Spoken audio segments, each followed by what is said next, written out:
Coming up on William Penn News Now.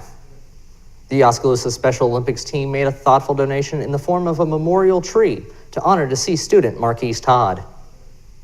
Animals on William Penn's campus have adapted to human encroachment on their habitats. Find out the impact William Penn students have made on the ecosystem. And graduation is right around the corner as setup is being finalized for the ceremony. Find out how much preparation goes into commencement and the process of the live production. These stories and more coming up right here on William Penn News Now.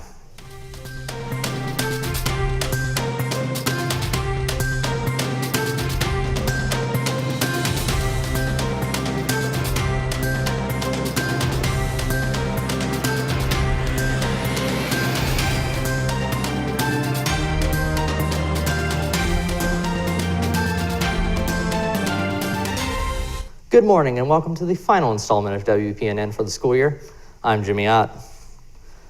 The death of Marquise Todd has affected everyone at William Penn University, and in an effort to ease the pain of a lost loved one, the Oskaloosa Special Olympics team donated a memorial tree for current and future students to admire and remember the life of Marquise. Dino Landucci IV has the story.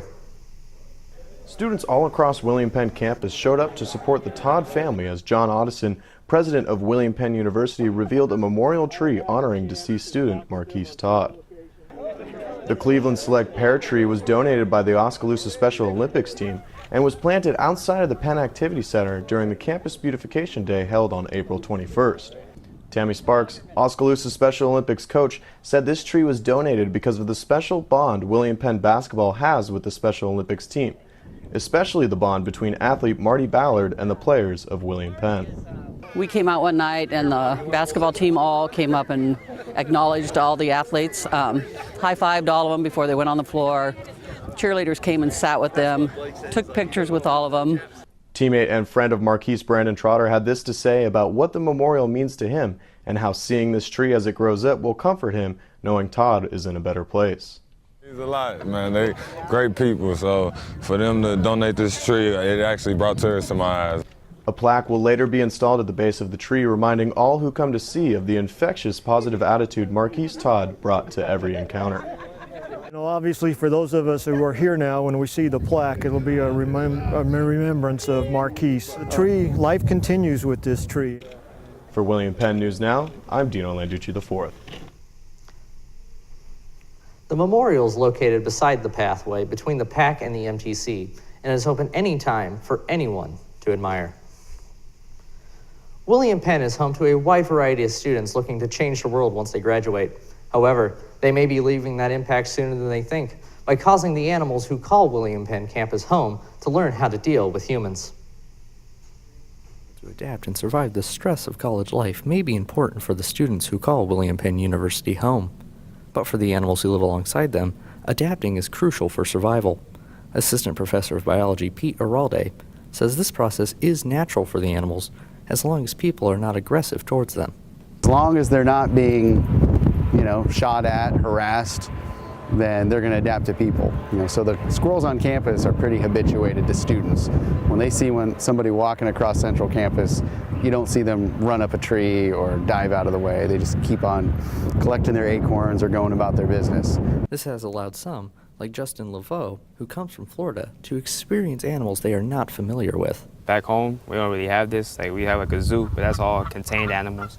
Wildlife is just nature, so it's very interesting. This has caused the diversity of wildlife to decrease, however, with Aralde saying most traditional prairie species have left campus to avoid humans, only leaving those who adapt to humans quickly. Obviously, from its original, the closest that we have to the original ecosystem here would be, these little prairie remnant patches over here on the north side of campus, the north side of the cemetery there.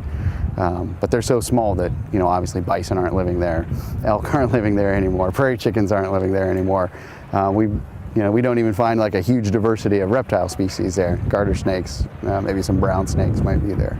So even though Laveau doesn't feel he has made an impact on William Penn's ecosystem, instead of catching the fish, probably not. Aralde said these animals have learned to coexist alongside the students, who should enjoy them, as they pose no threat as long as the students are respectful to the animals. You can safely walk out here by yourself any time of the day or night and never ever worry about a wild animal eating you. William Penn's SGA has filled up their positions for the 2018-2019 school year, with current freshman Jace Nargobauer being elected as the new president of the SGA. And he states that as a sophomore, he will make sure that the students' voices will be heard so that faculty, staff, and other students form a warmer relationship. I feel very honored to be a part of our Student Government Association here at William Penn. I think it provides students an alley or a way to communicate their voice to the upper people, whether it's our academic council, the J Board. I think it's a means for students to offer their advice and offer suggestions on how to improve the university. But I think overall, it's more of just an opportunity to grow as an individual and to help other students out.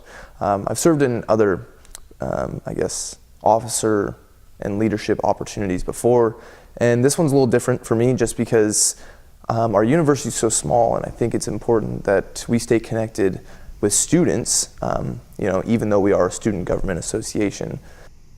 Being part of SGA has already impacted Nargobauer's life. As he says, by rising to the occasion to overcome this challenge, he hopes to help students feel at home when they are at William Penn University, so they can avoid being homesick. William Penn University also offered a new class this semester called Advanced Video Production, a 16-week course where students get to create a script and film a 10 to 15-minute movie. The students are in charge of all aspects of their film. This year, 2 movies were produced by the Advanced Video Prod class, and both groups found out that it wasn't easy as it looked. And it's awesome. I love it. It's been super great, but it's just everything is challenging. You're trying to coordinate anywhere from 2 to 10 people. We're not paying anybody, so no one's as dedicated to this as a job or anything, and no one else is getting graded on it, but like me and my group or whatever. So sorry, I just went on a tangent. The main point of my favorite thing has just been the experience, is getting to kind of test myself by fire and see if I could at least kind of do this, and I've been kind of happy to find out that I at least kind of survived, and I'll have something to show for it. Penstock, the annual end-of-semester get-together, is where William Penn students can unwind the weekend before finals. The event was on Friday, April 27th, and SGA President Noelle Lobers says this year's Penstock was a little different. Overall, I think it was a lot easier. We've decided that students don't really care about decorations, so setup this year was a lot easier because mainly students come for the t-shirt and they come for just easy entertainment. So we didn't put a lot of thought into decorations, and so the lead up to Penstock was a lot simpler. As graduation draws closer, the class of 2018 is finishing up their finals in preparation to walk across the stage this Saturday. WPNN reporter Alexis Corona has the details on how the important event is set up. The stage is set, the floor is prepared, the details are finalizing up. For several William Penn seniors, the Penn Activity Center will be the last stop in their long road towards graduation. But prior to the big day, there is a long process that happens behind the scenes. William Penn contracts Big Ten Rental to rent the lights, sound, chairs, and other big equipment to finalize setup for the ceremony. However, in the video production side, another component through setup is when Adam Chown, CRI employee, is in charge of live streaming the event for families that cannot attend the event. The show we do is about an hour and a half long, and like most things, there's lots of preparation and setup that goes into it. The day before, we usually run our cables and get our cameras set up, get the switcher moved over there, get the internet streaming feed tested.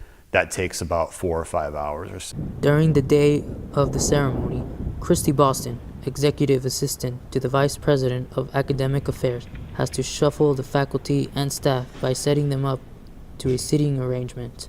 My role is to make sure that faculty have their regalia, that students are in the large gym lined up correctly. We make sure that the seating is all counted out right for each division, so that way they come in, line up, everything runs smoothly. As the semester's coming to an end, this week many seniors are excited for graduation. After walking up on that stage and receiving their degree, the seniors can thank their teachers, faculty, staff, coaches, advisors, and other mentors that helped them throughout their long journey for graduation. For WPNN, this is Alexis Corona.